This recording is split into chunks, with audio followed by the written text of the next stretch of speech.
Señores, muy buenos días. Aquí experimentando problemas técnicos que desconoce uno cómo solucionarlos.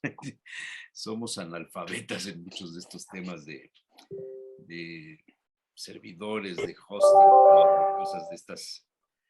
Pero ya estamos por aquí. Saludo al doctor Víctor Gómez, saludo a Olinto Montiel, saludo a Aida Manso Maldonado, que ya se conectaron desde hace rato.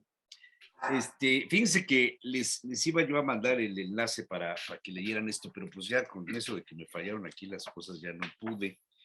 Pero seguramente ustedes alguna vez en su vida vieron el anuncio de este libro. Seguramente. ¿De quién es? No lo recuerdo, fíjate. Pues es mío porque lo compré hace como 25 años. Pero el Se autor... llama Las 48 leyes del poder de Robert Greene. No lo conozco. Es un libro que se hizo muy famoso. Mira, Aida está totalmente congelada. ¿Ya, sí. ¿ya vieron? Sí, ya sé. Está totalmente congelada. Yo te sugiero, Aida, que revises tu velocidad de internet, que te desconectes y te conectes de nuevo, porque si no, te vas a quedar así. Bueno, pues este libro se hizo muy famoso. Voy a encender la luz de acá para poderlo leer. Cuando comenzaron a llegar, diría el señor presidente, los neoliberales al poder, empezaron a tomar como modelo este libro que se llama Las 48 reglas del poder, o leyes del poder. La escritura original fue hecha en inglés y luego se tradujo a varios idiomas y se convirtió en un bestseller. Algunos políticos mexicanos lo compraron, lo pusieron en práctica, empezaron a leer, porque antes solamente se hablaba de Maquiavelo. ¿Se acuerdan ustedes, no? Del príncipe de Maquiavelo, se hablaba de Thomas Hobbes, o sea, los de siglos pasados. Y Robert Greene se dedicó a buscar en las experiencias de todas las filosofías en el mundo, no solamente de una sola corriente pues en lo ideológico, sino de muchas corrientes, a buscar 48 premisas de trabajo para explicar cómo obtener el poder. Un poco lo que hizo Joly con el Manual de los Trepadores, más o menos algo similar, pero este hombre muy actualizado, muy a tiempos, digamos, modernos, neoliberales.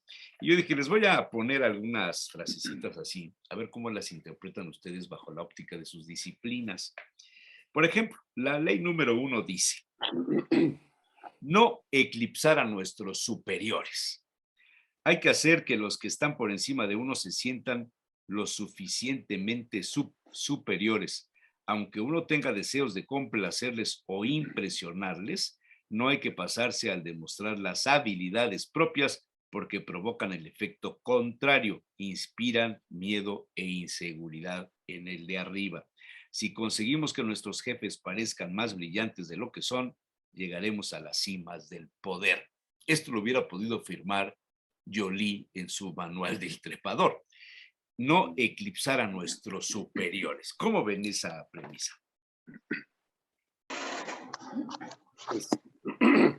Pues es que yo creo que estos libros, como el de Maurice Joly, es Maurice Joly, ¿verdad? O no me acuerdo. No, este es Robert Greene, no, del Manual del Trepador. Maurice Joly. Ajá. O incluso, por ejemplo, yo veo que muchas personas con cierto poder les gusta mucho leer el de Sun Tzu, el del arte de la guerra también. Es otro. Ajá. Sí. Pues es que sí, lo que les interesa es buscar estrategias, generar estrategias que les permitan el avance y subir. Y bueno, de no opacar al superior pues es elemental, porque yo creo que uno de los primeros temores en cualquier jefe de grupo, en cualquier jefe de sección, gerente, director, tienen mucho miedo de que su puesto sea tomado, en palabras simples y llanas, le vayan a tumbar el puesto. Por ejemplo, yo recuerdo hace muchos años en el Seguro Social, allá por los años 80, se intentó instaurar lo que en la organización o en la industria o en las organizaciones se llama los círculos de calidad. Y bueno, se trata en general, grosso modo, de citar al personal de un área, obviamente está el jefe y todo, incluso hasta el de intendencia, al personal de limpieza, y exponer un problema, y todo el mundo tiene la oportunidad de exponer su opinión en cuanto a el por qué está ocurriendo y en cuanto a las soluciones. En este caso, el jefe es otro más. Pero costó mucho trabajo instaurar estos círculos de calidad, precisamente porque el jefe no toleraba o se les hacía muy difícil aceptar que alguna persona que le reportaba o de sus subordinados tuviesen ideas que no se les habían ocurrido a ellos.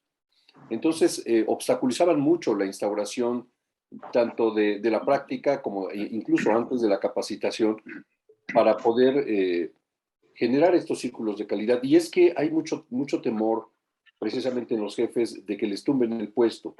Por eso muchos detentan la información, la información clave que solamente ellos tienen.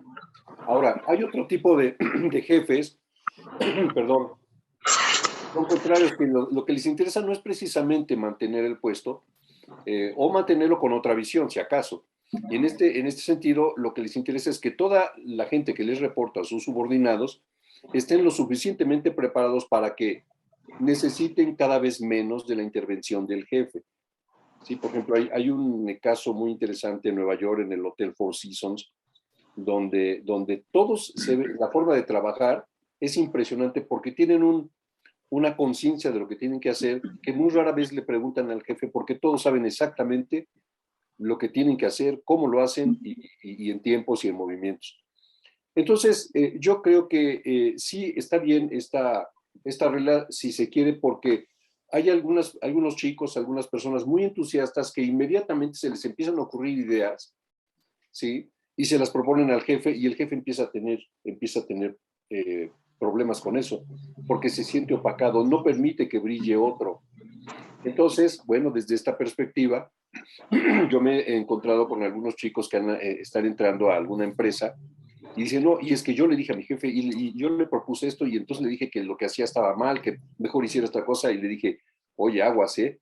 Le dice, ¿por qué? Porque si tú le dices a tu jefe que mejor haga esto o que no haga aquello, tú le estás mandando un mensaje por abajo del agua de Estás que tú sabes diciéndole más que que él. él no está actualizado o no tiene la Exactamente, capacidad para resolver los problemas que le toca claro. resolver como jefe. Entonces, que no vas a durar en el puesto, mano. No vas a dar Deja, el puesto. Entonces, ¿no? sí tiene razón de ser esta Sí, ley, por no supuesto. eclipsar a nuestros superiores. Así es. Esto lo podríamos aplicar al escenario político. Tú lo has llevado a la escena de las empresas, los círculos de calidad, todo este asunto que tuvo su época, su fama hace muchos años. Pero Sí, en política, ¿qué horas son? Las que usted diga, señor gobernador. En exactamente. fin, ¿qué piensan los demás mientras me hago mi café? Cuando hablamos del jefe o del líder y acabamos de conocerlo, o bien ya llevamos tiempo, estamos con esa posición, eso de no hacer sombra y de no mostrarle lo que son sus errores. Ese es como alguien muy estratega y que lleva toda una planeación.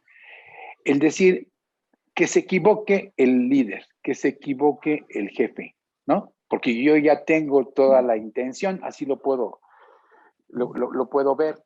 El decir, a ver, yo no tengo por qué ofenderlo, porque él sabe mucho, porque es el que lleva la cabeza del grupo, pero estoy esperando a que se equivoque y mostrarlo y que simuladamente lo exhiba yo en un momento dado. Hablando del poder y hablando de una estrategia como tal, pero ese es alguien ya malintencionado. Lo que acabas de decir, Olinto, es alguien transparente, novatón, que terminan corriéndolo por haber puesto los puntos clave y dicen, no, pues este me va a tumbar el puesto. Pero yo podría decir mejor que se equivoque y lo exhibimos. Yo sí lo puedo ver. Pues mejor callamos y mantenemos una obediencia para que él crea que está liderando, aunque todos los demás sabemos que está en el error. Aida Manso. ¿Sí, sí me escuchan? Sí. Sí, Sí, sí. Ok, yo creo que una de las reglas básicas que se tiene que seguir ante un jefe es que jamás le vas a hacer saber o sentir que tú sabes más que él. Eso es algo clave, ¿no? Siempre le tienes que dejar que él se luzca, que él sea el que figure, porque si tú te sobrepasas de esto, lo que va a ocurrir es que te van a correr, definitivamente, ¿no? Como dicen, siempre hay que dejar que el jefe le ponga la cereza al pastel.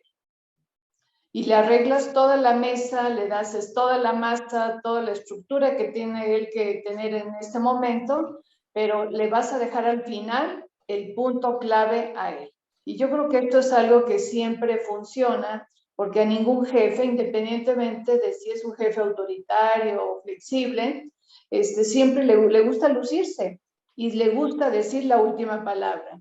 Y esto lo vemos en todos los ámbitos, decían en la política, pero también lo vemos en la educación. Yo he encontrado a muchos maestros a los que si un alumno le hace algún cuestionamiento acerca de algo que está diciendo, de inmediato la toman contra el alumno. Claro, y no se la acaban.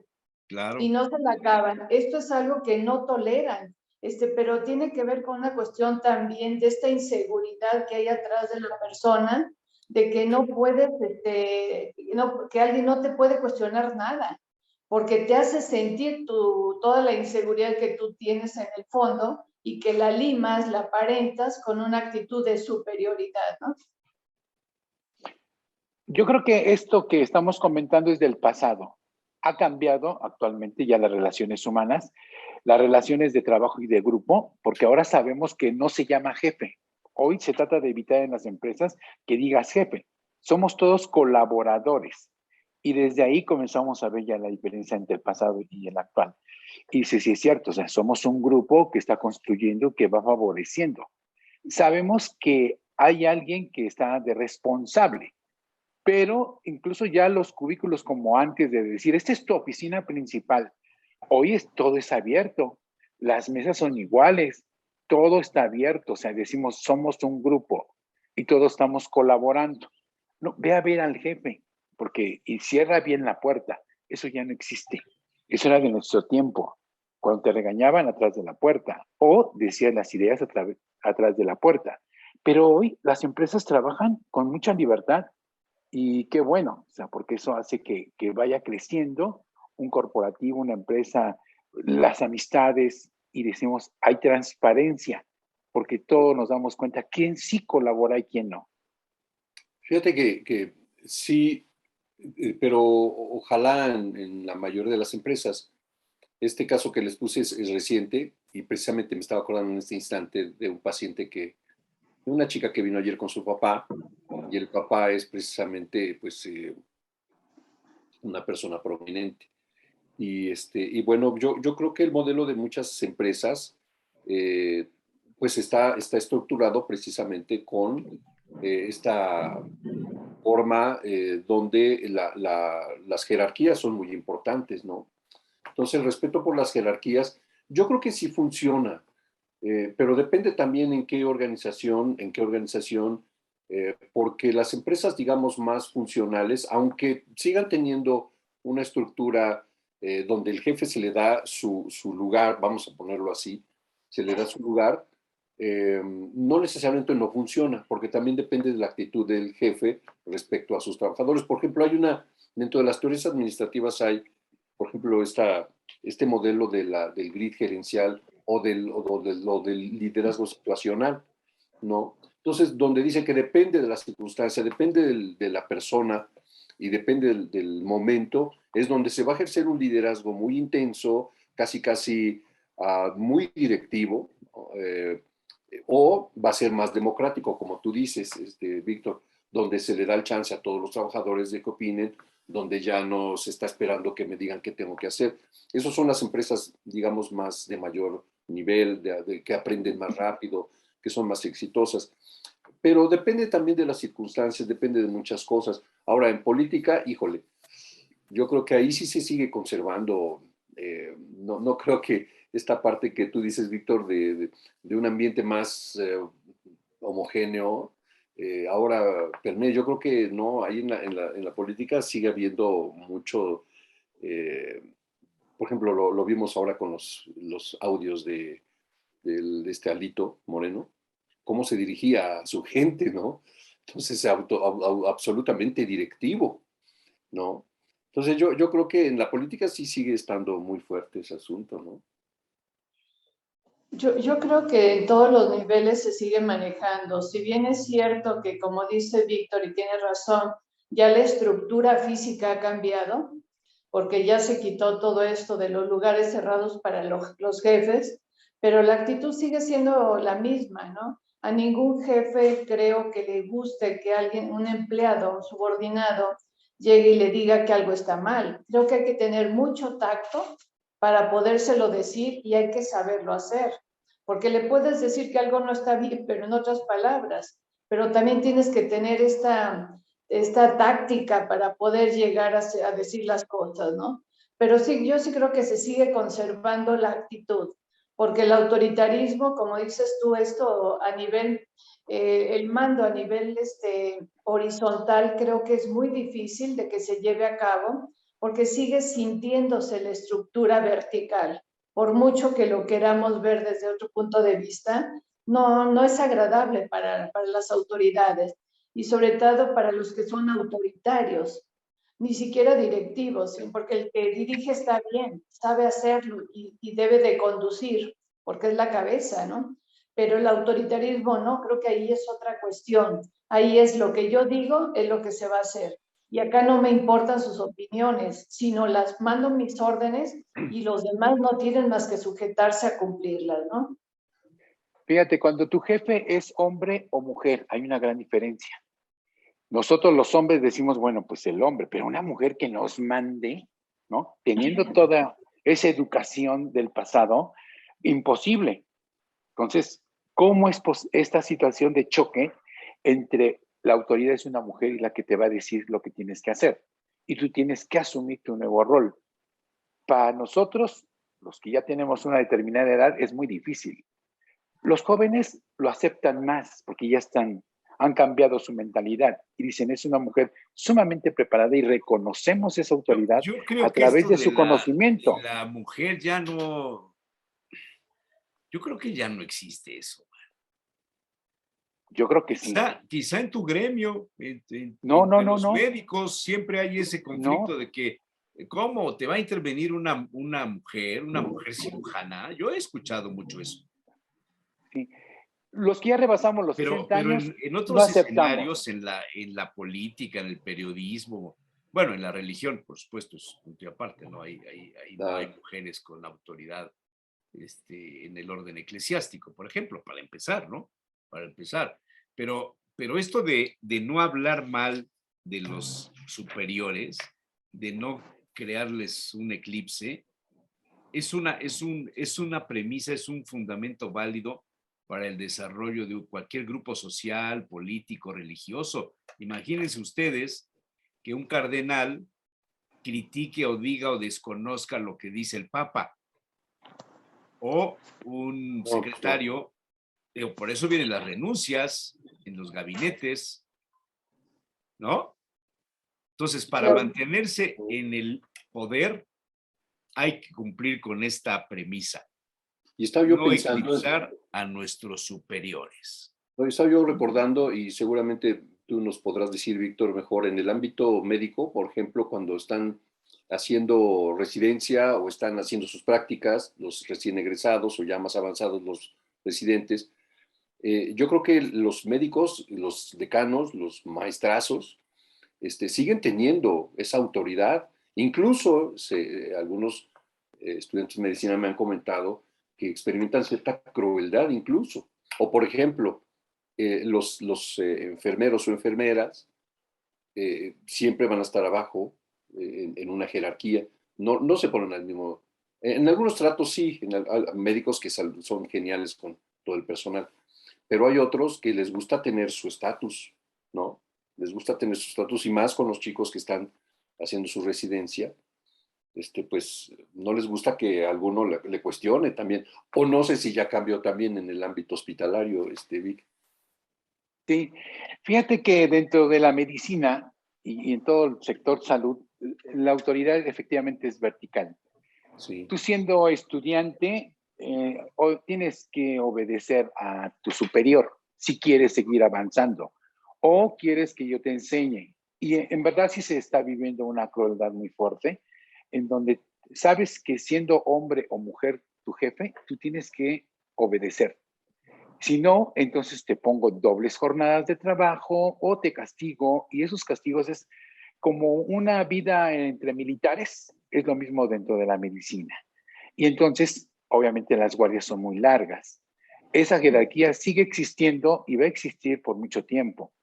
El decir, maestro, ¿me permite ver su operación? Quiero ver cómo hace la cirugía. Primero, en el pasado te ponían en la puerta paradito, pero como tú siempre estabas, ya te invitaban a pasar, ya sea primer ayudante o instrumentista, pues ya pasaba más tiempo, pero era un gran honor el que el maestro te permitiera acercarse a la mesa quirúrgica y más intervenir ya en el cuerpo, ¿no? Y tocarlo. Entonces, esas jerarquías se siguen viviendo dentro de la medicina, efectivamente, sea hombre o sea mujer, tú tienes que obedecer. Eso se vive, ¿eh? Eso es palpable en todos los ámbitos, pero más en la medicina. Hay una autoridad y tienes que obedecerla. Es así, la verdad. Otra regla. No confiar demasiado en los amigos y saber utilizar a los enemigos. Wow. No hay que fiarse nunca de los amigos. Le traicionan a uno con mayor rapidez porque sienten envidia con facilidad. También se convierten en unos mimados tiránicos. Pero si se contrata a un antiguo enemigo, será más leal que un amigo, porque tiene más que demostrar.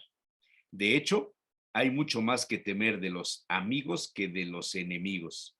Si no se tienen enemigos, hay que encontrar la forma de granjeárselos. No confiar demasiado en los amigos y saber utilizar a los enemigos. Aquí me hace mucho ruido esta premisa porque decían que los amigos se cuentan con los dedos de la mano y que te sobran, ¿no? Te sobra una mano. Sí. Los verdaderos Sí. amigos. El amigo, el concepto del ser amigo es aquel individuo, persona, hombre, mujer, que busque lo mismo que tú buscas, que vayan el mismo camino, que tengan la misma visión, que tengan los mismos objetivos, no que sea tu cómplice en las cosas que quieres hacer, sino que sea la persona que quiera lo mismo que tú buscas en la vida. Eso es un amigo. Entonces dice, no confiar en los amigos, quiere decir que entonces no son tus amigos. Mira, Entre las mujeres, entre las adolescentes, surgen muchos conflictos emocionales a una determinada edad, porque la amiguita es la que más sabe de lo que ha hecho. Y cuando viene un pleito, cuando viene una discusión, se amenazan los unas a las otras de acusarlas con sus papás porque ellas saben los secretos. Hace muchos años, en la edad de los siglos, cuando se tenía una comunicación epistolar, el manejo de las cartas, el conservar las cartas, significaba un poder sobre la otra persona. Y se decía, nunca escribas ni destruyas una carta. Te hablaba de la fuerza que tenía la información que te estaba confiando alguien. Entonces, me hace ruido no confiar demasiado en los amigos y saber utilizar a los enemigos. ¿Cómo lo interpretan claro. ustedes esto? Bueno, yo creo que la lealtad a ti mismo debe ser primordial. Si tú le das la información a quien sea un hermano, un amigo, un primo, la persona que sea, tú le estás concediendo el poder sobre tu persona. Y eso, obviamente y humanamente, te puede traicionar en un momento dado, sea hoy o sea dentro de 5 años. Porque como tiene la información más íntima y sabe tus tiempos y por donde te desplazas, obviamente tú le estás dando ese poder. Por lo tanto, tenemos que ser nosotros discretos hacia nuestra persona, ser leales, saber contar lo que es público, lo privado es mío, y nadie puede conocer más que yo esas ideas y esas intenciones.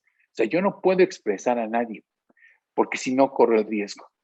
¿Tu mejor amigo puede ser tu peor enemigo? Sí, efectivamente, por toda esa información que le estás dando. Entonces, yo creo que no hay que tentar a nadie, no hay que provocar, no hay que hacer que te traicionen. Y yo creo que, como tú bien lo dices, los amigos se cuentan con las manos, con los dedos. Y dices, sí es cierto, o sea, y el tiempo va a hacer que tú creas en una persona o no. Qué tan leal es hacia él y hacia tu persona, qué tan discreto es, pero el tiempo lo va a decir. Y eso se cuece con los años, ¿eh? Pues no cabe duda que eso implica un pensamiento muy estratégico y, y a veces yo creo que las personas que están buscando mantenerse en cierto puesto de poder o que buscan ascender hacia allá, vigilando todos estos detalles que tú dices, no confiar en los amigos y aprovechar a los enemigos, como que tiene cierto tinte, no sé, a lo mejor exagero, pero un cierto tinte de perversidad, ¿no? Un Eso, tanto, fíjate que me quitaste la palabra de la boca. O sea, sí, alguien que no confíe en un amigo o que pretenda aprovechar a un enemigo, pues ese cuate no es confiable para nada porque va a aprovechar todo lo que Claro, sea en su claro. beneficio, no va a respetar la dignidad del otro, se me y hace muy eso, perverso. claro, y eso me recuerda a las estrategias de algunos psicópatas. Ajá. Psicópatas, los que se llaman los psicópatas integrados, ¿no? O sea, que trabajan en empresas, en organizaciones, en la política. Diga eh, nombres, compañero, para poder ubicar, para poder, el ejemplo siempre es bueno. sí, porque estas personas no tienen amigos, ¿verdad? Ya el pensar así implica que yo no soy capaz de ser un buen amigo. Implica que yo también tengo pensamientos o estrategias o acciones eh, pues, que pueden perjudicar a mis propios amigos, ¿no? Entonces, en mí mismo está el germen de la traición. Yo creo que una estrategia Claro. así, sí, pues se dan, sí, se dan. Me recuerda algunas escenas del antiguo Imperio Romano y de los Césares, donde sus propios allegados los traicionaban, los asesinaban. No, no, es una estrategia, yo creo, más propia del psicópata. Es saber utilizar a las Sí. personas, ¿no? Te desecho cuando ya no Yo, te requiero, El cuando ya me psicópata serviste para precisamente es algo. eso. Sí, exacto, exacto. sí, esa es una característica del psicópata, ¿no? Pero yo creo que hay gente que tiene mucha necesidad de ser escuchado, de que los demás lo atiendan, que le presten toda esta atención que evidentemente no tiene en su primer núcleo familiar y que entonces busca desesperadamente con quién hablar, pero es parte de una necesidad y no sabe distinguir acá entre lo que son amigos de lo que son conocidos o compañeros. Entonces, ante esta necesidad termina divulgando muchas cosas personales por esto mismo, ¿no? Pero acá definitivamente no son amigos a quienes le está diciendo eso, porque plantear no confíes en los amigos, me parece que esto es una cuestión ya de locura, una Bueno, cuestión ya espérame, dice no patológica. confiar demasiado. Tampoco dice no confiar. Advierte, no confiar demasiado. Sí, es que de aquí no partes entonces de un conocimiento. Tú tienes que saber con quién estás y hasta dónde puedes llegar con esa persona, porque parte de la relación interpersonal profunda que se da entre los seres humanos es que tú tienes que saber con quién estás hablando, con quién te estás relacionando. Esto es muy importante porque también se da en el amor. A veces tú uno dice, es que me enamoro de alguien, pero no sabes ni quién es ese alguien. Por lo tanto, no puedes estar enamorado de esta persona. Entonces, yo creo que el conocimiento de con quién estás, quién... Ya se congeló. Se Ya. cortó tu Sí, internet, sí anda mal, Aida. Sí. sí. Pues sí, yo creo que sí es Esta una capacidad de estrategia. traicionar le estás viendo en la otra persona. Entonces yo creo que aquí ya estaríamos hablando de una cuestión ya enfermiza, pero efectivamente yo creo que hay gente que utiliza la información para que después la pueda llevar a donde mejor le convenga para sus propios fines. Pero definitivamente quien hace esto no es un amigo, ¿no? Fíjense, ahorita recuerdo casos entre colegas, no sé si hayan vivido esto, pero piden, por ejemplo, un programa para algo, ok, y se diseña, alguien diseña un programa, y muy padre, y son entre colegas cercanos. Y resulta que al rato, si es una institución, te das cuenta que ya instauraron ese programa, pero con el nombre de otra persona. Te fusilaron todo el programa y no estás tú. O incluso te dijeron, bueno, muchas gracias, hasta aquí tus servicios, muchas gracias por haber colaborado. Y dices, pero ¿cómo? Si yo era parte del equipo. Pues no, ya no se puede, ya no hay presupuesto, pero el programa se instauró con el nombre de otro, ¿no? Y dices, wow. Sí. A veces en capacitación eso sucede, ¿no? En otras estrategias donde se fusilan los programas de otros, dice, oye, pero si eran mis amigos, eran mis allegados, y pues sí, pero se fusilaron el programa y lo publicaron con otro nombre, ¿no? O sea, el famoso hacer ruedas con sombrero ajeno. Sí. Cuando tú comienzas a brillar, al otro no le gusta. Entonces es cuando utiliza la información para poderte vencer, ¿no? O opacar lo que estás brillando en ese momento. Entonces es parte del ser humano, a todos nos puede pasar en un momento dado y decimos, sí, sí somos muy egoístas y yo quisiera ser como él, porque me gusta cómo brilla. Y entonces tienes que opacarlo de una forma u otra. La cochina envidia. ¿Sí? No. Y no envidia ajena, como luego se dice, ¿no? Porque no existe la envidia ajena. La envidia Es buena. envidia de envidia. Punto. ¿Qué otra frase tienes? No, pues hay un montón, son 48. Pero vamos dos. Ocultar las intenciones. Ocultar las intenciones. No debemos revelar nunca el objetivo detrás de nuestras acciones para mantener a la gente desconcertada y desinformada. Si no tienen idea de cuáles son nuestras intenciones, no pueden preparar una defensa. Hay que llevarles lo bastante lejos por el camino equivocado, envolverlos en humo y para cuando se den cuenta de lo que nos proponemos será demasiado tarde. Wow. Esta sí se aplica a muchísima gente. Pero qué feo estar en esas circunstancias. Sigue ¿no? siendo muy feo eso. No, la verdad no me gustaría, no, por eso no me gusta estar en la política. Pero esto no es solamente para la política. Cierto. No, sí, pero es donde más te da, definitivamente, ¿no? Es decir, ¿cuáles son, por qué ocultar las intenciones que tienes en tu vida personal? Me parece algo pues, tan elemental que no, pues, ¿qué te pueden hacer, no? Si no hay nada por donde te pesquen. No, pero se refiere a no decirle a la gente, ¿no? Sí, claro, claro. Pero sí, fíjate que sí, muchas veces gente cercana utiliza la información de alguien para perjudicarla, precisamente porque, como dicen, abrió demasiado la boca, ¿no? Entonces, es ahí donde les decía que muchos jefes procuran no dar mucha información porque eso puede ser usado para tumbarlos después, ¿no? Claro, es vivir en la apariencia siempre.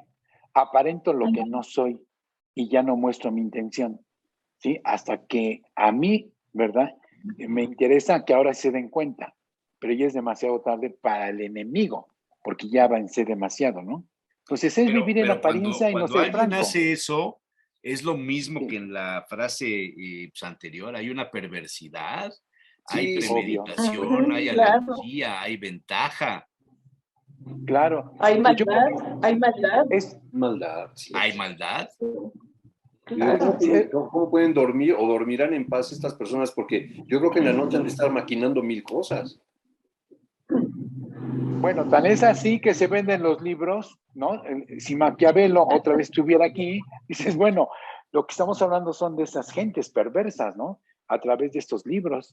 ¿Cómo hacerle y vencer a los demás? ¿Cómo manipularlos? esa perversidad, todo lo que da, pues de eso se refiere. Cómo ser supuestamente mejor estratega, ¿no? Para vencer al enemigo y que brille yo. De eso se trata estos libros. O sea, no nos vamos a encontrar gente transparente. Víctor, pero no es nada más en los libros. Muchos de estos se manejan en las universidades, ¿no? De cómo ser un líder, un buen líder, cómo ganarle al otro, cómo ser un buen estratega. Esto está muy de moda en la actualidad, ¿no? Ahorita que dices esto, hay veces que se conjuga la política y la academia. Sí. En las academias universitarias, uy, la lucha por el poder es brutal, es tremendísima. Se generan los grupos, ¿no? El grupo de tal y el grupo de tal, y son capaces de mucho acto perverso, mucha perversidad, de mucha canallada incluso. Bueno, es lo mismo, ¿no? Sí. Todo por llegar a la rectoría, por ser parte del grupo de la rectoría, y veamos quiénes llegan. O sea, de veras que es sorprendente, no cabe duda que, y volvemos a esta parte de los psicópatas, gente dice, pero ¿cómo esa gente tan perversa está hasta arriba en la rectoría de esta universidad o en tal puesto político? O sea, ¿cómo es posible? O sea, gente tan mala. Después se van enterando de todas las canalladas y pues sí, pues porque ponen en práctica todos estos principios, ¿sí? Porque desde que alguien tiene bajo su brazo el arte de la guerra, de Sun Tzu, ya está viendo a los demás como enemigos. Está en Sí. chino eso. Sí. Está muy feo. No, lo peor de todo es quién está liderando tu país en todos los tiempos, no Pues sí. actualmente. ¿Quién es el que está decidiendo Ya me por los extrañaba ciudadanos? que no. Pero yo estoy hablando del Ya. pasado, no del presente. Ya. De 2018 para atrás. Ya te extrañaba, Víctor. No, pero sí, fíjate que a nivel internacional, la geopolítica, las estrategias geopolíticas son tremendísimas. Por ejemplo, Claro. Estados Unidos no tiene amigos, tiene intereses. Entonces, todas las estrategias que llevan a cabo los que están hasta arriba, lo que llaman las élites, wow. Sí, Pues de hecho las guerras son creadas, ¿no? Son inventadas para otro tipo de intereses que nadie sabe más que el jefe que lo está dirigiendo, ¿no? Exactamente, sí. Por ejemplo, se ha sabido que Estados Unidos entrena grupos, por ejemplo, se sabe, no tengo la exactitud de la certeza, pero que Estados Unidos ha entrenado o entrenó a los talibanes, por ejemplo, ¿no? Y luego lucha contra ellos. Eran sus amigos y luego, ¡pum!, contra ellos. Ese sería el tema de ocultar las intenciones, no confiar en los amigos y saber utilizar a los enemigos. Exactamente. Ahí se aplica perfectamente. La siguiente regla tendría que ver con esta de no decir cuáles son tus intenciones, decir menos de lo necesario. Si se intenta impresionar a la gente con palabras, cuanto más se dice, más ordinario se parece y menos se controla la situación.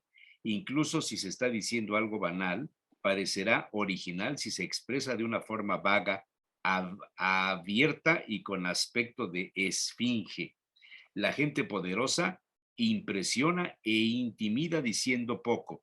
Cuanto más se dice, más posibilidades hay de soltar una tontería. Esto sí aplica a los políticos. El hombre es dueño de su silencio y esclavo de sus palabras. Así es. Pero a todo nivel, ¿no? Eso es a todo nivel, ¿no? Claro.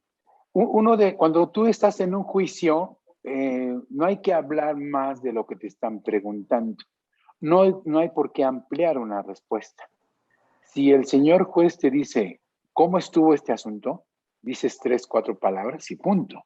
No te vas a aventar un discurso porque efectivamente a través de ese discurso puedes soltar un tema que a nadie se le había ocurrido. Entonces, efectivamente, en todos los niveles hay que ser muy mesurados como contestas.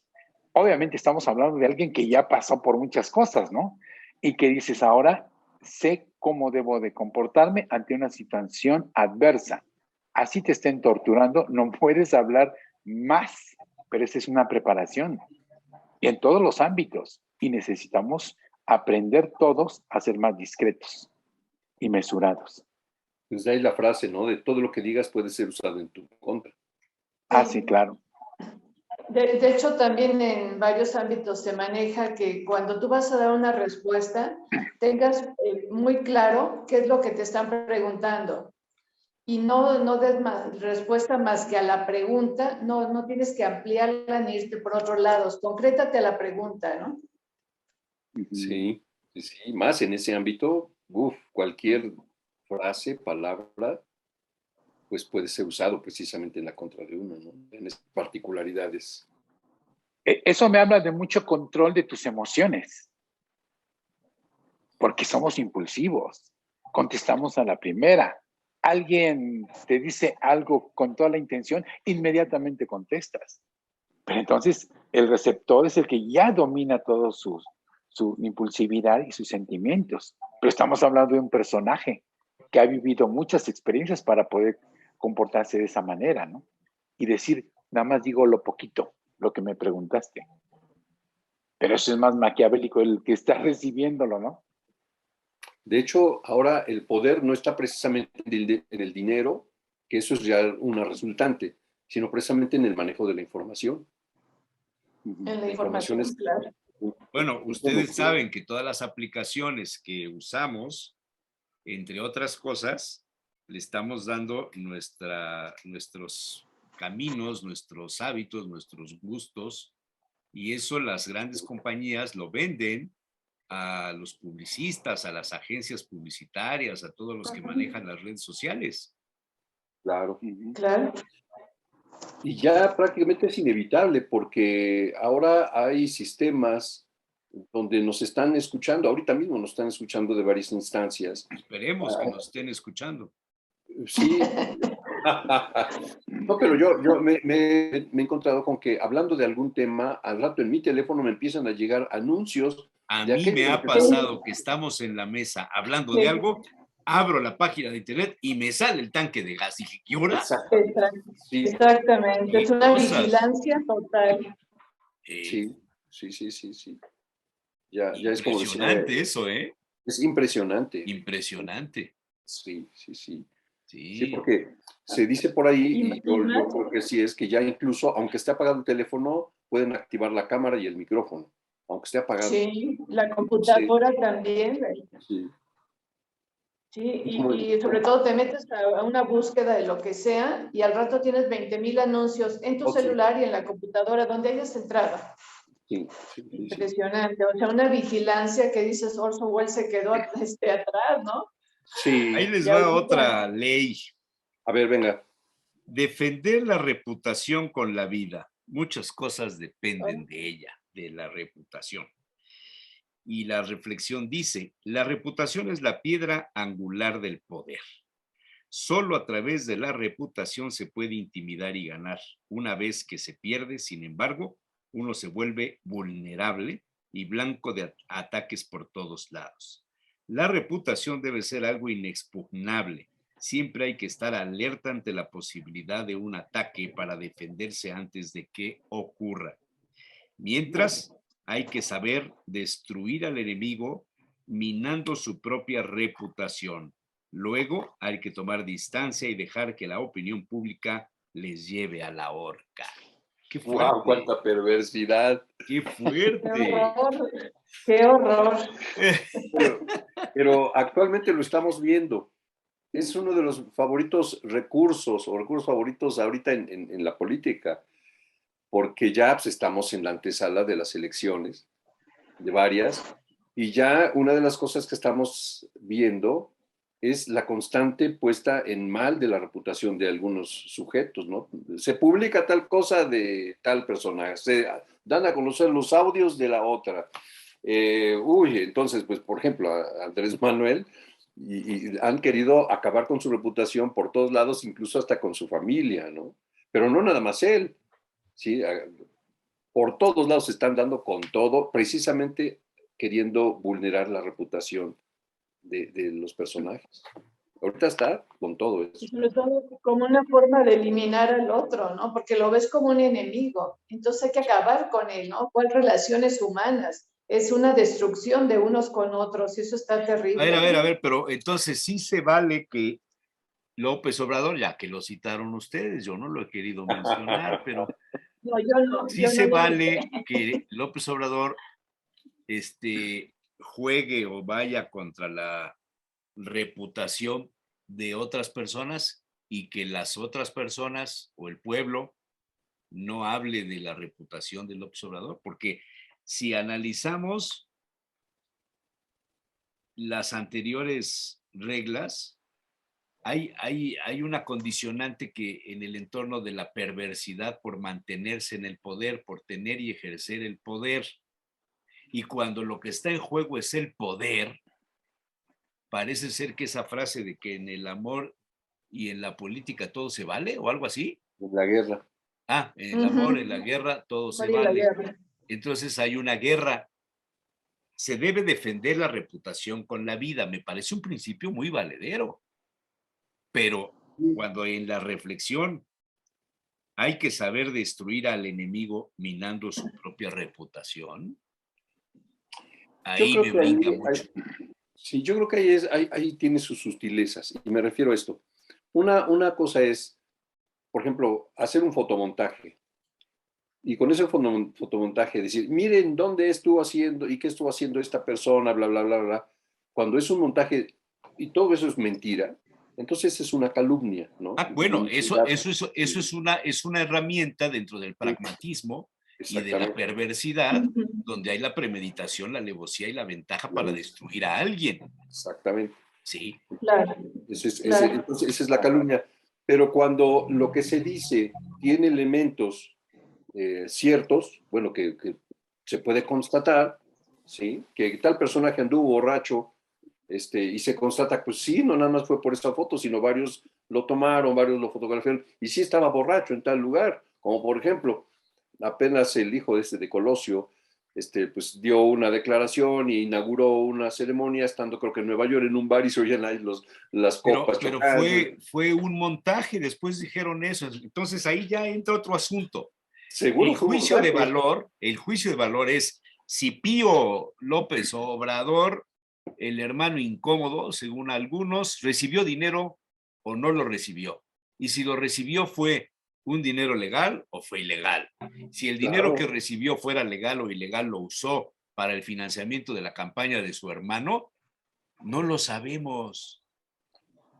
Es la interpretación y es un juicio de valor de cada persona, como el chiste que es muy vulgar y corriente, pero los estudiantes que toman cursos en los colegios de los legionarios, las universidades o los colegios, la broma ya entre ellos mismos es, oye, ¿y tú estudiaste en el Cumbres o cómo se llaman los colegios o las universidades? Sí, ¿y qué padre te tocó? Qué feo, Qué feo. Claro. Qué Voy a abrir horrible. porque están tocando. Síganle. Sí, pues yo no sabía que esto de Colosio, hijo, había sido un montaje. Pues qué lamentable si así fue, qué mala onda, ¿no? Qué mala onda. Qué perversidad de poner en mal al hijo de Colosio, manipulando la filmación para que apareciera borracho. No lo sé hasta ahorita. Yo me quedé con que sí fue cierto, pero a lo mejor, como dice Jesús Manuel, fue un montaje, no sé qué sepan. Pero pues eso fue una calumnia, y es precisamente una persona. Sí. Acuérdate que va por lo menos en tercer lugar dentro de los presidenciables. Entonces, cuando alguien es señalado como un candidato, un precandidato para un puesto, obviamente le tienes que pegar y encontrar el error para poderlo marcar. Con todo. Y que la opinión pública, ¿verdad?, lo vea como que no es lo que era su padre, porque muchos pusieron en un pedestal al papá, ¿no? Colosio, al fallecido. Y dice, sí, es que es una imagen muy fuerte. El nombre ya pesa. Y entonces dices, está muy joven y podemos decir mil cosas de él, ¿no? Pero la idea es como destruirlo. Cuando hablamos de la reputación y queremos acabar con alguien, hay que saber el momento preciso para poder atacar esa reputación de un personaje, porque si no se te puede revertir. Entonces, hay momentos estratégicos porque no solamente es hablar por hablar. Cuando dices, es que nadie puede refutar lo que acabo de anunciar, dices, sí es cierto. Pero cuando viene la adversidad hacia quien hizo el señalamiento, se vuelve una bomba contra el que puso ese punto. Entonces, ahí también, ya que estamos hablando de estrategias, hay que saber hablar en el momento preciso. Hay una línea en Estados Unidos, y no recuerdo cómo se llama, y no es de apenas, creo que de 1960, algo así, en donde todos apuntan lo que dicen los presidentes, las expresiones, las manifestaciones, y el presidente Andrés Manuel no está exento. Por eso es que todas las mañaneras se le apunta qué dice, qué es lo que hace énfasis para poder revertir y decir, acuérdate que hace 1 año y medio tú dijiste esto. No, yo no lo dije, porque es su costumbre, desdecirse lo que dijo 1 año y medio. No, es que no fue, eso fue mentira. Ustedes lo interpretaron de esa manera. No solamente es suficiente negar lo que tú dijiste porque está expresado en un video, pero esa línea, y que es de la política y una estrategia, es acabar con el enemigo efectivamente. Entonces hay que saber hablar en el momento preciso y no hablar de más. Y acordarse lo que dijiste hace 2 años o que eso sucedió hace 10 años. Sí, pero estaba yo más joven. Era parte de mi experiencia, como muchos han dicho, los precandidatos a gobernadores. ¿Sí? Entonces, como el actor que dijo, bueno, yo dije algo de los narcos, pero estaba yo muy joven, pero es parte de ti. Y eso es utilizado para acabar con un personaje a una candidatura. Entonces, yo creo que la discreción que tú tengas toda tu vida, porque nadie somos santos, pero la discreción que tú guardes hará que nada tenga una mala intención o hable mal de ti y que tu reputación que has guardado y que es tu gran tesoro, nadie te la destruya. Entonces, claro, lo más importante sería ser muy transparente y muy leal a tu persona. Pero yo creo, no hay... ¿Sí? Víctor, yo creo que esto que estás diciendo, Sí.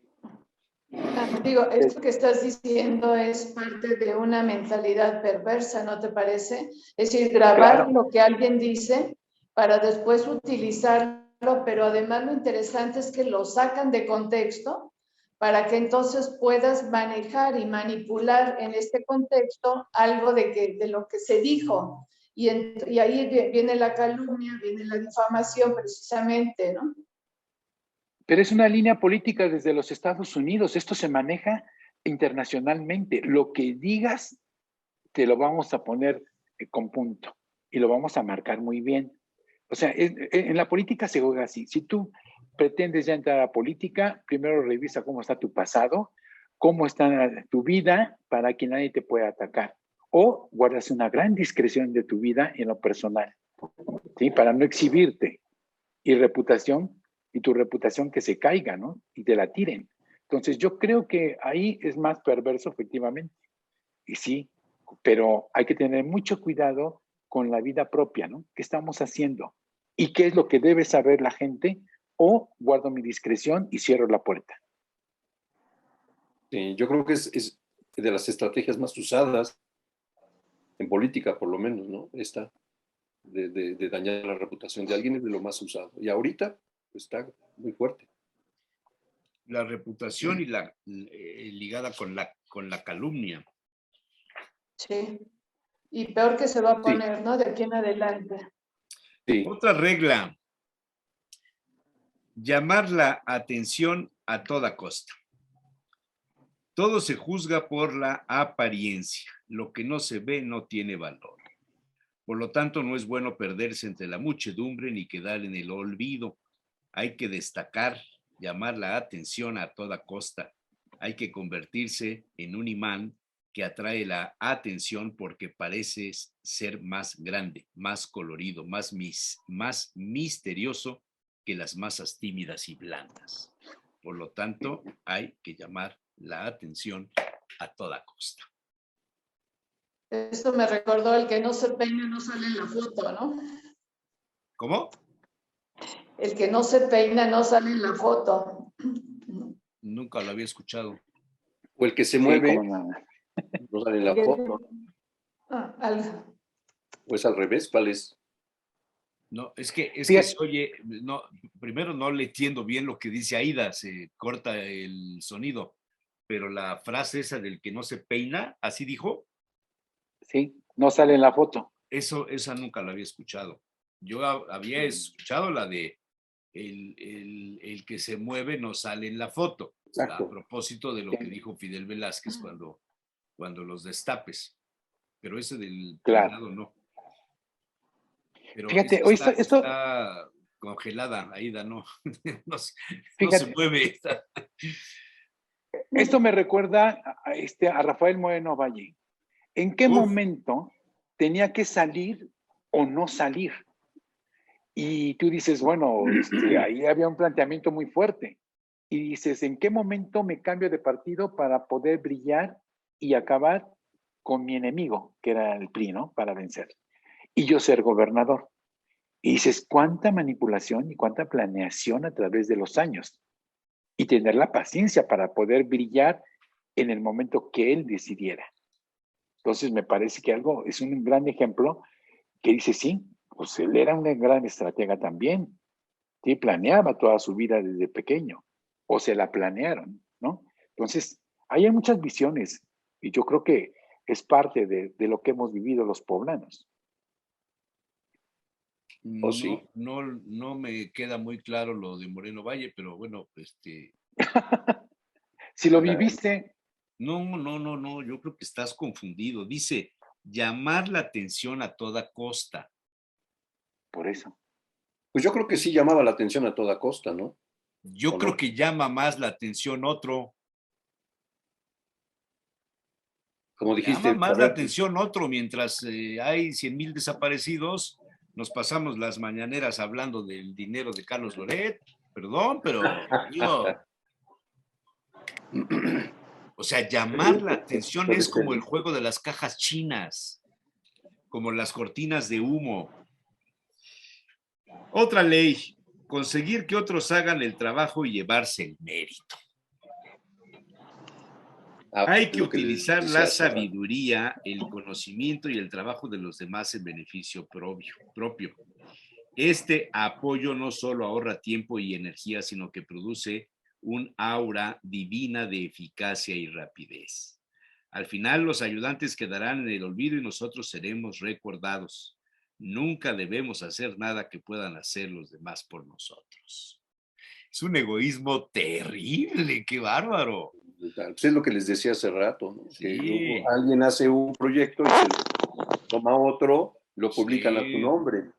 En los trabajos igual, en las empresas, son distintas organizaciones, muchas personas, algún colaborador hace algún proyecto, igual, pero lo presenta el jefe como si fuera de él.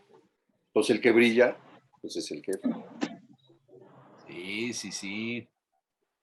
Qué fuerte, ¿verdad? Pues Y son, eso se da sobre todo en el ámbito académico también se da mucho, ¿no? Es robarse las ideas del otro y después presentarlas como tuyas, ¿no? En las tesis lo hemos visto, en las investigaciones, Ándale, esto es bastante común. en Sí, las tesis tienes toda la razón. es una variación, son los plagios famosos, ¿no? Sí, claro, que ya se han venido abajo en muchos títulos precisamente por el plagio, ¿no? sí. Claro.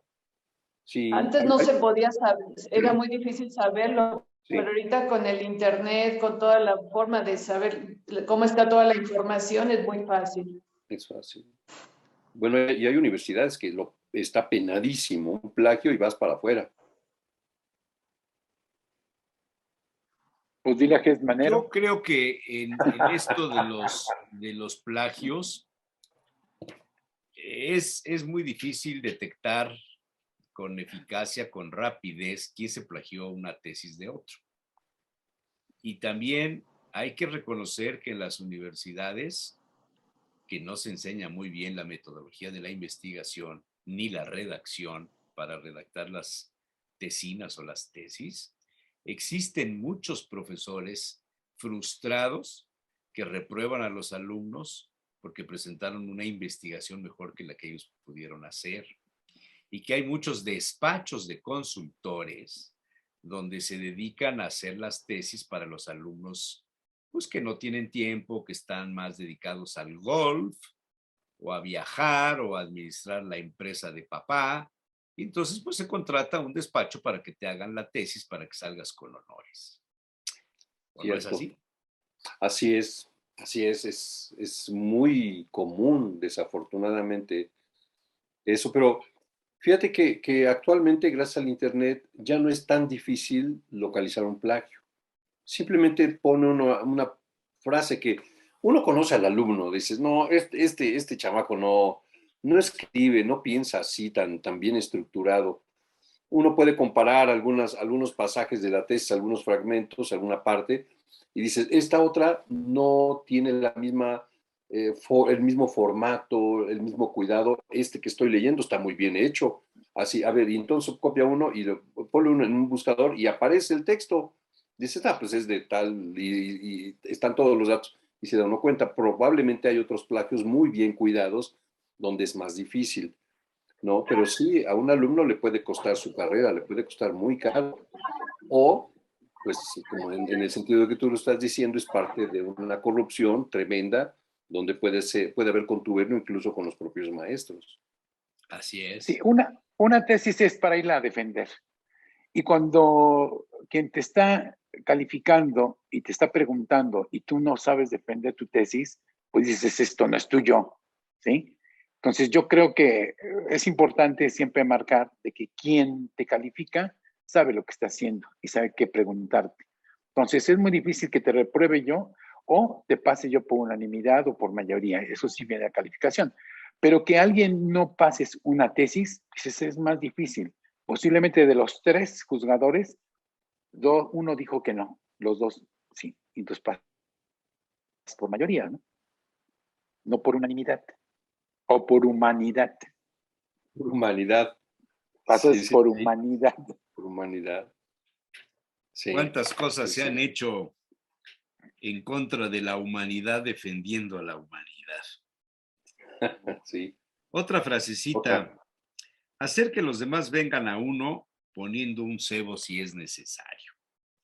Si obligamos a los demás a actuar, se tiene el control. Siempre es mejor hacer que nuestro oponente venga hacia nosotros y que abandone sus propios planes en el camino. Hay que atraerle con ricas ganancias y luego atacar.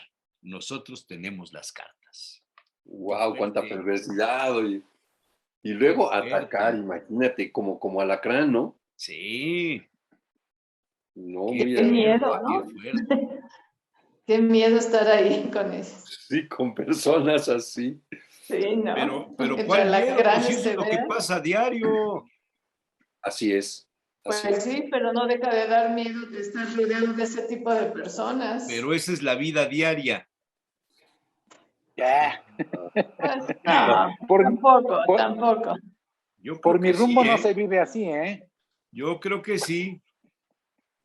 Depende en qué medio te muevas, ¿no? Sí, claro. Sí. Yo creo que si se mueve alguien en la política, es muy frecuente. Sí, claro. Híjole, y en las familias, y en los negocios, en la academia también. Híjole, en las herencias, ay. No, acabas de tocar un tema tremendísimo. Pero fíjate que las herencias, en el tema de las herencias, yo no creo que sea tan estratégico el pensamiento, tan cuidado en estos términos. Porque esto implica un cuidado en las acciones, en el pensamiento, en las estrategias. Yo creo que en el tema de las herencias, en muchas ocasiones es más visceral el asunto. Es más de inmediato, de actuar impulsivamente. ¿Por qué se te va a quedar a ti la casa? No. O sea, es algo tremendísimo donde entre hermanos son capaces de las peores bajezas, hasta de matarse si es necesario. Hijos que son capaces de correr a sus propios padres de sus casas con tal de quedarse con eso. Y eso es espantoso, ¿no? Es tremendo. O sea, sí, tiene razón, existe en todas partes. Existe el testamento, y yo creo que si ustedes no lo han hecho, ya háganlo. El Sí. testamento sirve para, o sea, sin otorgar la propiedad de tus bienes, sabes qué destino va a tener. Por 5,000 pesos tienes tu testamento. O te esperas en septiembre, que está más barato, ¿verdad? Pero haces tu testamento. Entonces, y no es porque te vayas a morir, sino porque pones en regla todo. Y eso es No, sí. interesante, ¿no? Entonces evitas toda esta problemática. Es que sí, es que sí, vamos a Un morir. testamento también se puede impugnar. Entonces, También, es lo cierto. más seguro es, si tú quieres dejar algo, es la donación y quedarte con el usufructo hasta tu muerte. Creo que esa es la mejor opción que existe, ¿no? Ya, eso Pues ya mira, son cuestiones de abogados, pero bueno, sí, ya es otro asunto, pero Mi- yo, Como verán, mi internet ha estado fallando muchísimo. Una no, todo está disculpa. fallando, todo está Sí. fallando. Pero esto de hacer que los demás vengan a uno Con un poniendo un cebo cebo. si es necesario. Híjole. Nosotros mira, tenemos esto, las cartas. esto me recuerda mucho el periodismo, Jesús Manuel, en donde tú conoces la vida de un político y le dices, oye, esa es tu necesidad, como de a cuánto me callo, ¿no? O No sé, cuánto, ¿tú ¿verdad? lo has hecho eso? ¿Tú tienes idea de eso? Qué extraño eso, ¿eh? No, pero Sí, ¿verdad? simplemente lo vemos en los supermercados, ¿no? Te ponen la oferta hasta el final, el cebo. Y mientras tú haces todo el recorrido, ya pasaste comprando y llenando tu carrito de cosas, y el cebo a veces hasta se te olvidó, ¿no? Sí, En la mercadotecnia, pues se usa mucho también, ¿no? cierto, cierto. Sí, manejan tu necesidad más que todo, ¿no? Tu Así. necesidad. Este es como el reino salvaje. Yo Pero voy a además, agarrar a mi mejor presa, sí, ¿no? Y a la más débil pero para además poderla en manipular. publicidad se generan las necesidades, Más bien, ¿sí? Se crean las necesidades. sí, sí, porque luego te das cuenta, realmente no necesitabas lo que te llevaste. Son cuestiones totalmente superficiales, ¿no? Como estas tiendas que hay muchas, en los Sí, que no hay nada que digas, esto es básico, no, son cositas que dices, nunca había pensado en esto, pero qué buena idea, ¿no? sí. Hay veces que dices, bueno, voy nada más por una caja de leche o algo así, y bueno, lo que me queda aquí cerca es este almacén. Y llegas, pero como dices, ya vas a pagar, pero a los lados está lleno de Sí, cositas, lleno de cositas. Y esos espacios cuestan más dinero así. o sea, los que son proveedores compran las islas, que les llaman las cabeceras de las islas, cuestan Ok. más poner tus productos ahí que ponerlos a un lado, ponerlos al nivel de la vista o ponerlos hasta abajo, ponerlos más arriba, porque hay determinados productos que están al alcance de los niños, de las personas menores y Claro, los otros más chocolates, adultos. los dulces están Todo más eso es un abajo. estudio de todos los hábitos, de todas las costumbres de consumo, Claro. pero no tiene que Cierto. ver con la frase. La frase dice hacer que los demás vengan a uno poniendo un cebo si es necesario, que sería Pues es que sí, sí tiene Yo creo que buena. sí, fundamentalmente ¿eh? el aspecto de Sí, la claro. publicidad. Otra Está, frase, ganar a través de la acción, nunca de la discusión. Cualquier triunfo momentáneo obtenido por una discusión no es más que una victoria pírrica. El resentimiento y la animadversión que se crean son más fuertes y duraderos que cualquier cambio momentáneo de parecer.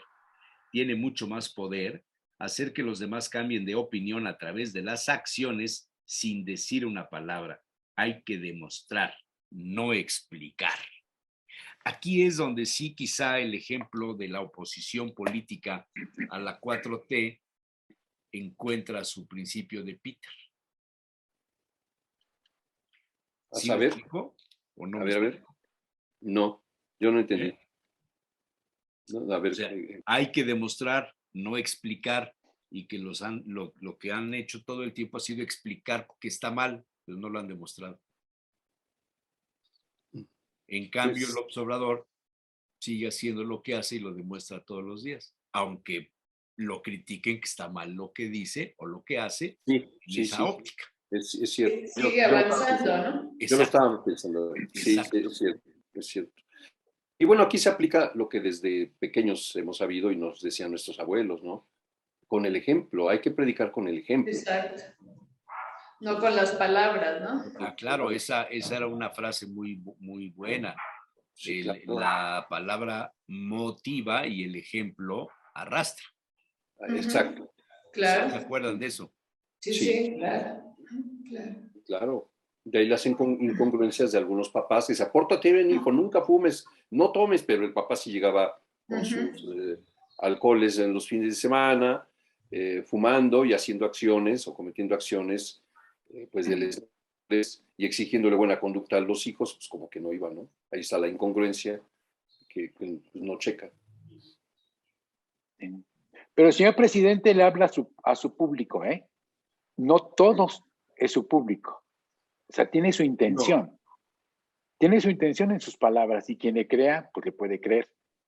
Pero no todos es su público, ¿eh? Sí, Mejor sí. vemos los hechos. Es de acuerdo a la necesidad de quien lo escucha, ¿no? Y dice, ay, qué bonito habla. Pues sí. Pues sí. Pero en ese caso, como dice Jesús Manuel, también hay obra, se está mostrando, no es nada más voy a hacer esto, no es como este Calderón, voy a hacer una refinería, no. Y haces Voy a una hacer una barda. barda. Carísima, además. Además, ¿no? O se ponen a hacer monumentos como la suavicrema, ¿no? La torre, la estela de luz. Pues, Ajá. absolutamente inútil. Absolutamente O inútil. como el monumento que le hicieron al gobernador, sin su Claro. autorización, Sí, pero sí. además, es cierto. Y también al señor presidente también ya tuvo su estatua, ¿no? Pero No él sé, no quiere. ¿dónde? Sí, como no. Ahorita no me acuerdo dónde, pero también ¿En ya. dónde? ¿Pero No. dónde? No creo, ¿eh? No creo. No me acuerdo. A ver, deja. ¿Cómo no? A Ahí ver, búsquenlo. búscale en el Google. Búscale. Googlea, como dicen. Busco y no lo busco. Otra ley, A ver, otra a ver. ley. Leed. Contagio. Evitar a los infelices y desafortunados. Se puede morir por la miseria de otro. Los estados emocionales son tan contagiosos como las enfermedades. Puede parecer que se está ayudando al hombre que se está ahogando, pero solo se está precipitando el propio desastre. Los desafortunados a veces traen la mala suerte hacia sí mismos. También la traerán hacia los demás. Debemos asociarnos con los felices y afortunados. Ahí sí creo que Moreno Valle sí le aplicó muy bien esto. Ahí sí. Yo creo que es muy cierto esto. Fíjate que la felicidad no contagia, pero la tristeza sí. La cuestión de la desconfianza también jala. De hecho, si tú quieres destruir un grupo, mete a un deprimido y te destruye toda la relación entre todos, ¿no? Esto sí es cierto. Interesante. Sí. Pero Oye, lo que sí, ya la sí, encontré. Dice que es en Atlacomulco. Lo pusieron el 29 de diciembre por Telles Ah, sí Monroy es cierto. del partido oficialista de Morena, y ya el 1 de enero le tumbaron la cabeza en Atlacomulco. Así fue una que tiraron, sí. Es cierto, tienes razón, sí. es tierra priista, ¿no? Sí. Siempre tengo razón. No, eso. Qué modesto. Alabanza en boca propia. Feliz de que pudo comprobarlo, ¿ya vieron? Sí. Okay.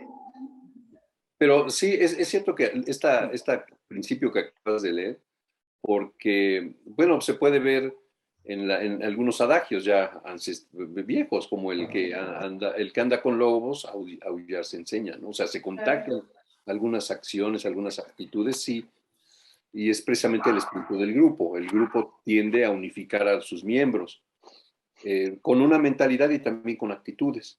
Entonces, si yo me junto con gente, mis amigos son una bola de depresivos, por decir algo, pues nos alimentamos unos a otros. Y precisamente si me tiendo a unir con un grupo de personas con una actitud más entusiasta, con mejor ánimo, probablemente eso me pueda ayudar a mejorar mi propio estado de ánimo. Eso sí es cierto. Y creo que eso no es perverso, ¿no? Como los otros principios, eso es un fenómeno que se da. Es algo como natural, ¿no? Sí, así es. Siguiente. Sí. El que sigue, nos El podemos llevar siguiente, 5 veo horas. que no quisieron entrarle. Es que es más Aprender a natural que hacer la que la ¿Cómo no? gente dependa de nosotros. Esto es muy propio de los psicólogos. Para mantener la independencia No, hay que lograr que los demás nos necesiten y nos quieran. Cuanto y de más los se cuente con psicoanalistas. nosotros, más libertad tendremos. Si la gente depende de nosotros para su felicidad y prosperidad, no habrá nada que temer. No debemos enseñarles lo suficiente para que puedan valerse sin nosotros. O sea, el clientelismo político al que nos acostumbró el sistema político mexicano durante décadas y que Claro, no ha cambiado. No ha claro. cambiado. Sí. Los Sí. programas sociales están dedicados a eso, a una manipulación y cubrir la necesidad de un pueblo. Para eso son, la Sí, manipulación. sí. Entonces, eso nos queda bien claro, ¿no? Es decir, ellos me van a necesitar y les quito cuando yo digo. O hacen lo que yo los dirijo, ¿no? Hacia donde quiero. Entonces, yo creo que eso es realmente muy evidente, estos programas sociales. Y que siguen, ¿eh? Y se aumentan más. Yo prefiero mejor crecer, ¿verdad? Ganarme mi dinero y no que me lo regalen. Y eso es ancestral, porque recuerden estos famosos principios de al pueblo pan y circo, ¿no? O sea, darles algo para que estén contentos, de ahí la función de Televisa y TV Azteca y estas patéticas cosas, para que la gente esté contenta. Vamos a darle eso, vamos a darle y que nos necesiten y que nos quieran. Y ahí entran los programas sociales que también tú dices, pero Víctor, nada más porque decir que esto no es no es de los psicólogos, definitivamente, ¿eh? Al contrario, fíjate que se puede manejar mucho esto de la dependencia, pero el paciente te ya la hace caso hablamos. en lo que quiere. Y en lo que no hace caso de lo que uno está diciendo. Nunca le dices que le vas a decir qué hacer, pero Claro. definitivamente escucha lo que quiere oír y desescucha lo que no quiere. Sí, aunque he conocido algunos casos donde sí les gusta que dependan de algo de ellos o de ellas, pues porque representa una entrada, ¿no? Y entonces Bueno, ya llevan 3, 4, 5 años en terapia y dicen, pero ¿cómo? No, ¿cómo? 5 años, ¿no? Y más si son de Polanco, del Pedregal, pues imagínate. Pues, porque pero además resulta que tener al psicoanalista es parte de mi estatus, ¿no? es Así como un, tener, claro, tengo úlcera, presión alta y tengo mi psicoanalista, es el clásico padecimiento de los altos ejecutivos muy irresponsables, ¿no? es elitista, ¿no? Es elitista. Pero Sí. también acuérdate que dijo Freud que el análisis es interminable. Bueno, sí, y algunos se aprovechan de eso. Si quieres analizar tu vida cotidiana, pues nunca vas a terminar, ¿no? No, claro. Pero sí, la generación de la dependencia es una estrategia muy útil. En pareja se da mucho, por ejemplo, también, ¿no? En Como las estrategia, familias. las familias se da, ¿sí? Hacer que ella o la familia, pero sobre todo, o él, también se da en la mujer, se genere esa dependencia de tal manera que sin mí sientes que te mueres, ¿no? Y la persona, el complementario, así siente que si no te tengo a ti, me muero, ¿sí? Oye, eso me lleva a una anécdota de el padre doctor viejo y el hijo joven médico también. Entonces, Sí. el viejo trabaja y trabaja y trabaja y tiene su clínica. Y entonces, pues ya cansado, le dice al hijo médico, me voy de vacaciones, hijo. ¿Cuánto? Un mes. Y entonces te vas a quedar a cargo de la clínica. Bueno, está bien, papá. Y siempre estaba llena. Y entonces se va el médico viejo y cuando regresa dice, ¿qué pasó? ¿Está todo esto vacío? ¿Qué pasó? ¿Te acuerdas del viejito que teníamos aquí ya durante meses? Pues sí, pues que lo juro, ¿no? Que lo juro. Y también dice, ajá, ya sí curó a todos, ¿no? El médico joven. Y el padre le dice, ¿y ahora de qué vamos a vivir? ¿No? Wow. ¿De qué vamos a vivir? Pero era una forma de mostrarle que él era más fregón que el papá, Sí, ¿no? así es. Mantienes tu clientela. Es más bonito que te digan, me curó con la primera receta. Con Chicos, me una tengo que receta me retirar. curó. Está bien. Está bueno. Bueno, me tengo que retirar, chicos. ¿Por qué te vas a retirar? No te retires. No, Bueno, ya es hora, Oye, nada más edad. que Ya es deja hora. aquí ver aquí, porque es que sí tengo problemas serios Sí. con el servidor, con lo que está pasando ahorita. Yo pensé que de otro tipo. Platícalo. Acá nadie nos escucha. Aquí entre más. Es en confianza. Es en Cuenta tus confianza. penas. Sobre todo. Va a ser de a gratis la consulta, Jesús. Cuéntanos tus penas. Médico-psicológica. Sí. Bueno, les dejo Bueno, un Jesús abrazo. Manuel, ya no quieres hablar, ya nos vamos. No, es que tengo problemas con el servidor, pero ustedes no lo entienden. O sea, Sí, créanme Sí. que es un asunto delicado. sí, Tengo claro. desde Además, desde hace para 3 horas. O guardarlo, sea, ¿no? a Oye, ustedes pues les vale el madres, como técnico, diría Miguel Quiñones, pero a mí no. Bueno, técnico está puso los bien. arreglos. Bueno, Váyanse a ya descansar vamos. ya. Ya vamos a desayunar. Cuídense Sale. mucho. Nos vemos la próxima semana. Adiós. Gracias. Claro que sí. Chao. Chao. Nos vemos. A Bye. continuación, el Bye. rincón de Salacaín y nos vemos la próxima semana. Ok. Los periodistas.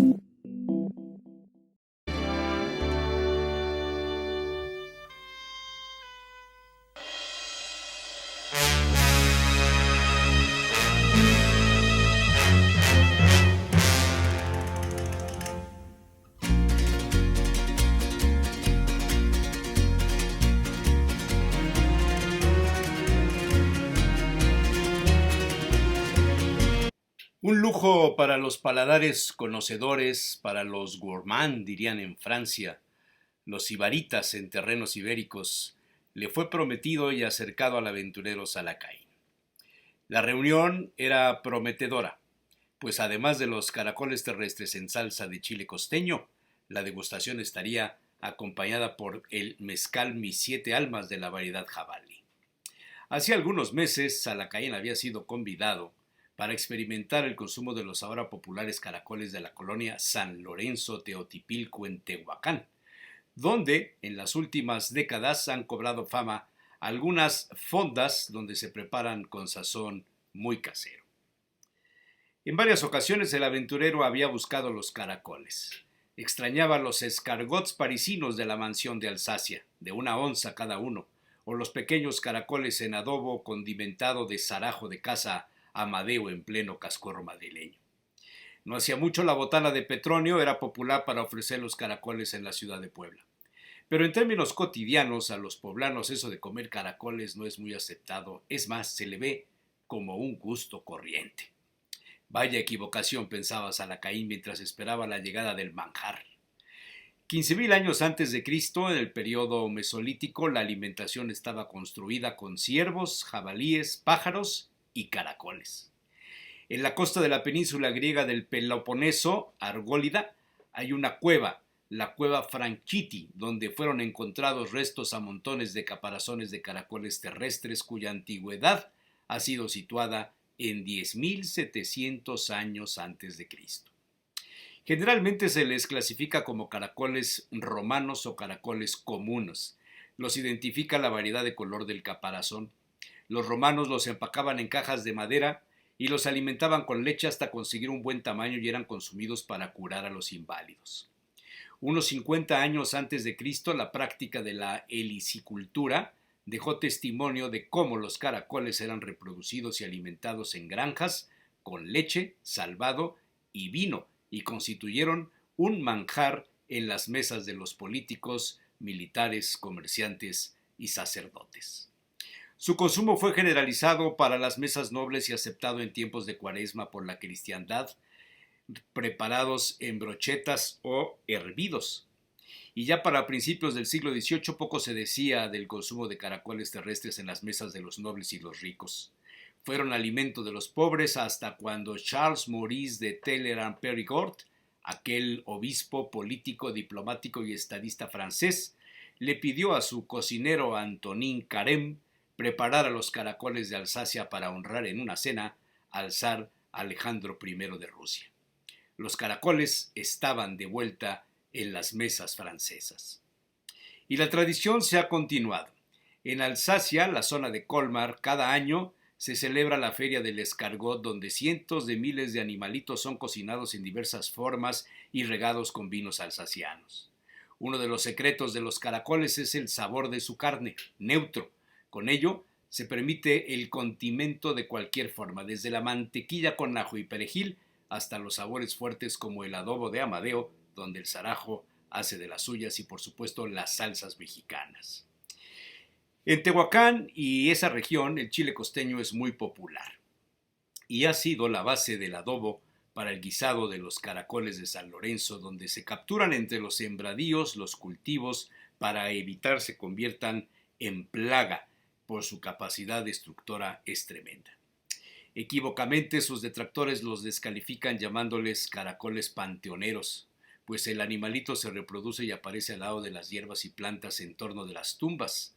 Pero no son los únicos. Los caracoles se alimentan de hierba fresca, proliferan en los cultivos cotidianos y una vez capturados los caracoles son purgados.